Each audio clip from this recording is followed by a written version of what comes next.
इन चार बकवास खिलाड़ियों का खत्म हुआ आरआर से आईपीएल करियर। इन चार दिग्गजों ने कर रखा है आरआर को बर्बाद। अब भूल कर भी आरआर नहीं चलेगी इन चार पर बड़ा दांव। राजस्थान रॉयल्स से आप इस वक्त संघर्ष करते हुए दिखाई दे रहे हैं। लगातार 5 मुकाबले हार चुके हैं। उससे बड़ी बात कि पिछले 3 मुकाबले तो ये जीते जिताए हारे हैं। एकदम मुट्ठी में थे इनके मुकाबले, लेकिन इनके पास कोई ऐसा काबिल बल्लेबाज नहीं है टीम में जो मुकाबला फिनिश कर पाए। यानी कि मैच विनर खिलाड़ी यार हर एक टीम रखी हुई रहती है, लेकिन राजस्थान रॉयल्स इस बार एक भी मैच विनर नई खिलाड़ी रखी हुई है जिसका खामियाजा भुगत रहे हैं।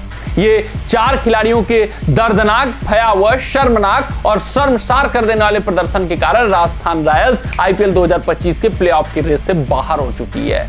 अगर हम बात करें उन 4 भयावह प्रदर्शनों की, 4 गुनहगारों की, तो उसमें सबसे पहला और सबसे बड़ा नाम सिमरन हेटमेयर का नाम शामिल होता है। यार आप हर एक मुकाबले लास्ट में जाकर हार रहे हैं। आपको 2 ओवर में 16 रन चाहिए, 18 रन चाहिए, 4 विकेट आपके 6 मात्र गिरे हैं, 6 विकेट शेष हैं, तो आप उम्मीद करते हो जो फिनिशर है ये मुकाबले फिनिश करके जाएगा। जो फिनिशर टिका हुआ है, जिसको आदी है ऐसे कंडीशंस का, जिसके पास काफी अच्छा अनुभव है, जिसको बड़े दाम में आपने रिटेन कर रखा है, वो आपके लिए मुकाबले फिनिश करेगा, मुकाबले जिता कर जाएगा। पिछले 3 मुकाबले नजदीकी आ रही है। तीनों में सिमरन हेटमेयर क्रीज पे थे और तीनों मुकाबले राजस्थान रॉयल्स को हारना पड़ा है। तो ये सिमरन हेटमेयर की बहुत बड़ी कमी है, बहुत बड़ी खामी है। कुछ खास प्रदर्शन उनके बल्ले से नहीं आ पा रहा है। अगर हम बात करें दूसरे बकवास खिलाड़ी की, तो रियान पराग। यार चहेते खिलाड़ी हैं ये राजस्थान रॉयल्स के, लेकिन गैर जिम्मेदार खिलाड़ी हैं।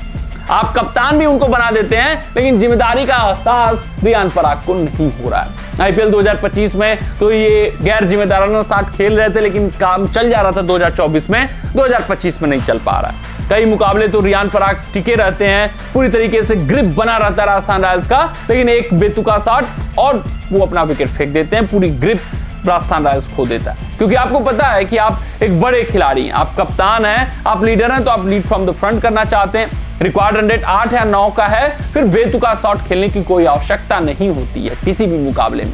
लेकिन आज के मुकाबले की बात करें तो वहां आरसीबी के खिलाफ बेतुका शॉट खेला, फिर उससे पहले पिछले मुकाबले की बात करें तो वहां पर टिकाए थे, फिर एक बेतुका शॉट खेला, मुकाबला फिनिश करना था उनको, वो फिनिश नहीं करके गए। इसी तरीके से इन्होंने हर मुकाबले में अपने स्टार्ट को खोया है, हर मुकाबले में बेतुका शॉट खेला है और हर मुकाबले में गैर जिम्मेदाराना शॉट खेला है। अब राजस्थान रॉयल्स को रियान पराग के ऊपर इन्वेस्ट करने से पहले 200 बार सोचना पड़ेगा। अगर हम बात करें तीसरे खिलाड़ी की, तो ध्रुव जुरेल रहे। यार ध्रुव जुरेल को जॉस बटलर को रिलीज किया गया ध्रुव जुरेल को रखने के लिए अपनी टीम में। ध्रुव जुरेल को 13 या 14 करोड़ की बड़ी अमाउंट देकर इन्होंने अपनी टीम में रखा, लेकिन वो कुछ खास इंपैक्ट देते हुए नहीं दिख रहे हैं। बैटिंग ऑर्डर में नंबर 5 तक इनकी बल्लेबाजी भी आ जा रही है। ऐसा अनुभव हो रहा है कि भाई साहब इनको बड़ी पारियां खेलनी चाहिए। ये भी था पहले से कि ये अब अंतर्राष्ट्रीय स्तर का एक्सपोजर लेकर आ रहे हैं, तो यहाँ राजस्थान के लिए बड़ा कारनामा करेंगे, अंतिम ओवरों में फिनिशिंग टच देकर देंगे। लेकिन जितने मुकाबले पिछले कुछ हारी है नजदीकी, ध्रुव जुरेल की वजह से आ रही है। एक तो इनका इंटेंट मैदान पर नहीं दिखता है, दूसरे ये रनिंग बिटवीन द विकेट बहुत स्लो करते हैं, तीसरे इनको गेम अवेयरनेस नहीं है कि कब किस तरीके से खेलना चाहिए, कौन से शॉट मारना चाहिए, नहीं मारना चाहिए। उसका खामियाजा राजस्थान रॉयल्स बखूबी भुगत रहा है। पिछले 5 मुकाबले और पिछले 3 मुकाबले की मैं बात करूं इसमें नजदीकी आ रही है, सब में सब गुनहगार ध्रुव जुरेल रहे। आज के मुकाबले में ताबड़तोड़ अंदाज में खेल रहे थे तो अपना विकेट फेंका। पिछले कुछ मुकाबलों में रनिंग बिटवीन द विकेट इतना स्लो किया, गेम अवेयरनेस नहीं दिखाया, जिस कारण से राजस्थान 2 रनों से या फिर 1 रनों से मुकाबला गंवाती है। ये राजस्थान रॉयल्स के लिए बहुत बड़े सिरदर्द बन चुके हैं। अब इनको रिलीज किया ही जाएगा। बात करें अगर हम चौथे खिलाड़ी के, तो संदीप शर्मा है।